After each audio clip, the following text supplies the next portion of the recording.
तुम्ही पाहत आहात MCN न्यूज मराठी। बुलढाणा शहरातील मलकापूर रोड परिसरात राहणारे सचिन किल्लारकर हे आपल्या कुटुंबासह अर्धा तास बाहेर गेले असताना आरोपीने पाळत ठेवत त्यांच्या घरातून सोन्या चांदीचे दागिने आणि रोख रक्कम चोरी केल्याची घटना घडली होती। या प्रकरणी बुलढाणा शहर पोलीस ठाण्यात दिलेल्या तक्रारीवरून सर्वच बाबतीत तपास करत पोलिसांनी जोहरनगर येथील शेख अरबाज उर्फ मेमरी शेख मेहमूद या संशयित आरोपीला ताब्यात घेतलं असता त्याने गुन्ह्याची कबुली दिली आहे। सोबतच इतर दुसऱ्या ठिकाणी घरफोडी आणि दुचाकी चोरीच्या अशा 3 गुन्ह्यांची कबुली दिली आहे।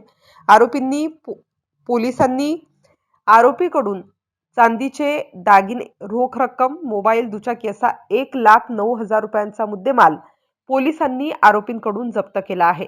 वरिष्ठ अधिकाऱ्यांच्या मार्गदर्शनात पोलीस उपनिरीक्षक रवी मोरे, संदीप कायंदे, अनिता आराख, विशाल बनकर, विनोद बोरे यांच्या पथकाने ही कारवाई केली।